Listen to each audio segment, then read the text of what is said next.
Welcome to the channel friends. इस video में मैं बात करने वाला हूँ स्ट्रेस के ऊपर बनाए गए कुछ न्यूमेरिकल्स के बारे में। ठीक है, क्योंकि न्यूमेरिकल्स बनाने में बहुत इंटरेस्ट आएगा आपको और मैं आपको इजी वे में बताने वाला हूँ। तो चलिए इस वीडियो में आगे बढ़ते हैं। तो फ्रेंड्स यहाँ पे पहले हम थोड़ा सा समझ लेंगे कि यहाँ पे मैंने स्ट्रेस और स्ट्रेन कर्व मैंने आपको समझाया था पिछली वाली वीडियो में, तो आप वो वीडियो देख सकते हैं। बाकी इस वीडियो में हमने बात की है इलास्टिक। थोड़ा सा मैं बात करना चाहूँगा यहाँ पे इलास्टिक रीजन क्या होता है, लीनियर जो पार्ट है। तो यहाँ पे आप देख सकते हैं कि ये जो रीजन जा रहा है लीनियर, मतलब ये स्ट्रेट लाइन है, तो इसको हम इलास्टिक रीजन में है। बाकी मटेरियल पर लोड पड़ने के बाद से जैसे इसमें बेंडिंग आता है तो परमानेंट डिफॉर्मेशन होता है। ठीक है,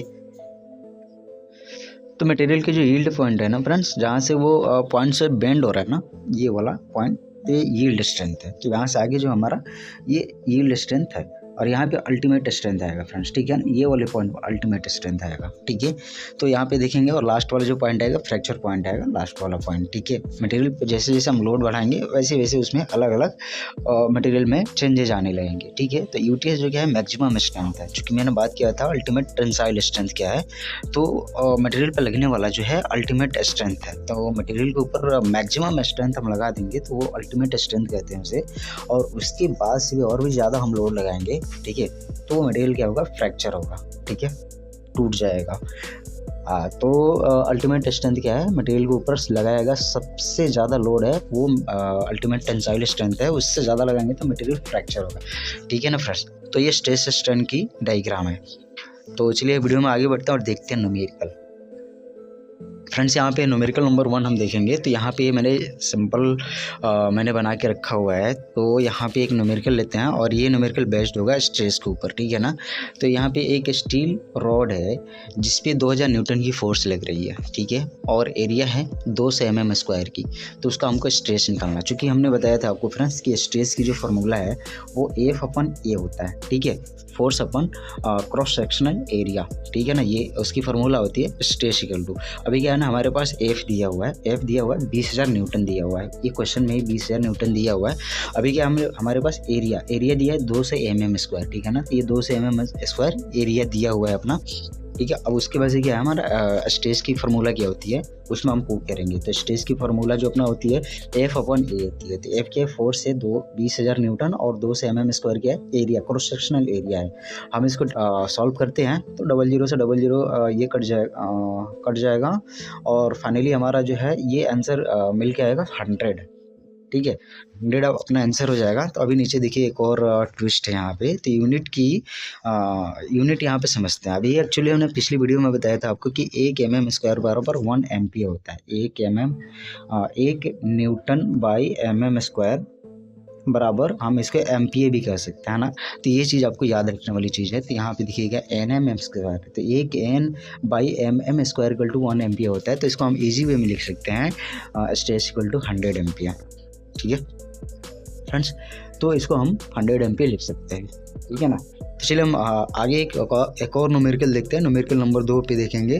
तो फ्रेंड्स ये जो न्यूमेरिकल मैंने आपके लिए दिखा रहा हूँ, एक रॉड का डायमीटर है। ठीक है ना फ्रेंड, एक रॉड का डायमीटर 10 mm है और फोर्स इस पे 15 किलो न्यूटन की लग रही है। अब इसमें हमको स्ट्रेस निकालनी है। अभी कहानी चेंज हो गई है, कहानी चेंज क्या हुई है, पहले हम उसका स्ट्रेस निकालते थे, अभी हमको यहाँ पे स्ट्रेस निकालनी है। तो स्ट्रेस पहले हम फोर्स निकाल रहे थे, अभी स्ट्रेस निकालना है। अभी देखो स्ट्रेस इक्वल टू क्या होता है, स्ट्रेस इक्वल टू होता है अपन फार्मूला जो है F/A होती है। ठीक है ना, तो अभी बताऊंगा स्टेप 1 में कन्वर्ट 15 किलो न्यूटन जो है, तो अभी F/A होती है, तो उसमें से हमको यहाँ पे स्ट्रेस निकाल लिया है। फ्रेंड्स यहाँ पे स्टेप 1 में देखेंगे हम, स्टेप 1 में क्या दिया हुआ हमारा, स्टेप 1 में पहले हम कन्वर्ट करेंगे। ठीक है ना, अभी एक्चुअली यहाँ पे 15 किलो न्यूटन जो दिया है ना, इसको हम कन्वर्ट करेंगे न्यूटन में। तो न्यूटन में कन्वर्ट करने के लिए सिंपली यहाँ पे 1000 से मल्टीप्लाई करेंगे, यहाँ पे हमारा निकल के आ जाएगा 15,000 न्यूटन।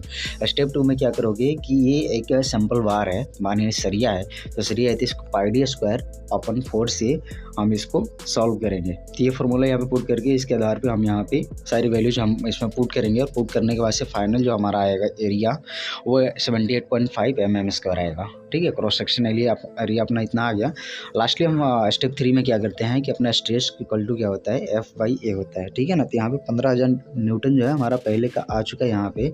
अभी हम डिवाइड कर देंगे इसके 78.5 mm² से। तो अभी क्या हमारा पास जो है आंसर निकल के आएगी, वो निकल के आ जाएगी फ्रेंड्स 191 N/mm²। ठीक है ना, ये हमारा आंसर निकल के आएगी। तो चूंकि हमको पता है कि 1 N/mm² इक्वल टू होता है 1 MP होता है। ठीक है, तो हम सिंपली हम ये पुट कर सकते हैं इसके जगह। ठीक है ना, तो 191 MP हमारा ये फाइनल आंसर निकल के आ जाएगी।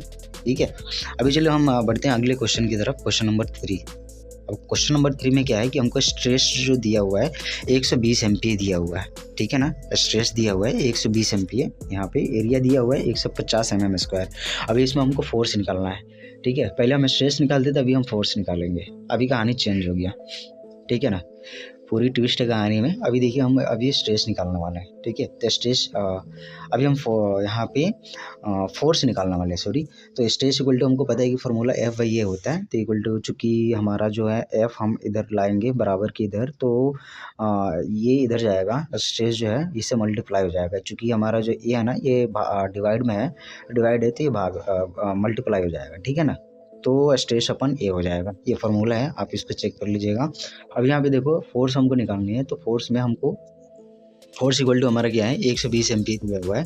सॉरी, फोर्स हमको निकालने ही है, लेकिन हमारे पास क्या दिया हुआ है, स्ट्रेस दिया हुआ है। स्ट्रेस दिया हुआ है 120 MPa। MPa को हम शॉर्ट में N/mm² भी कर सकते हैं। फ्रेंड्स, ये यूनिट वाला जो चीज़ है ना, इसको बहुत समझेंगे और समझने जैसे जैसे समझ में आएगा ना, बहुत मज़ा आने वाला है आपको यूनिट समझने में। यूनिट भी एक बहुत बड़ी कहानी होती है।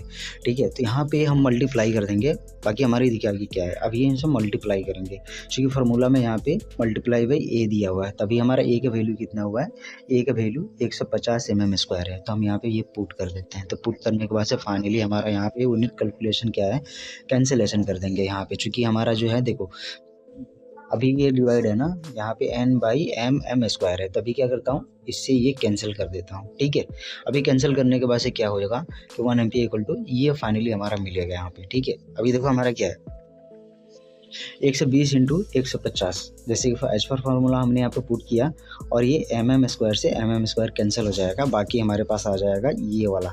ठीक है, 120 N × 150, तो हमें फाइनली हमारा आ जाएगा 18,000 न्यूटन। क्योंकि 18,000 न्यूटन को हमको चेंज करना है किलो न्यूटन में, इसलिए हमको डिवाइड कर देंगे 1000 से। तो 1000 से डिवाइड करने के बाद से हमारा फाइनली जो आंसर निकल के आ जाएगा यहाँ पे हमारे सामने 18 किलो न्यूटन आ जाएगा। ठीक है, तो मुझे लगता है कि इस वीडियो में आपको बहुत अच्छा लगा होगा, समझ में आया होगा। तो अगर कुछ डाउट है तो मुझे कमेंट कर दीजिएगा। ठीक है, बाकी मैं एक चीज़ आपको बताने वाला हूँ कि यूनिट कन्वर्जन वो आपको समझना बहुत ज़रूरी है। यूनिट जैसे समझ में आने लगेगा, नए लड़कों के लिए बता रहा हूँ, तो वो बहुत इंटरेस्ट आने वाला है। ठीक है, मिलते हैं आपसे एक नई वीडियो में, और ये वीडियो देखने के लिए थैंक यू सो मच।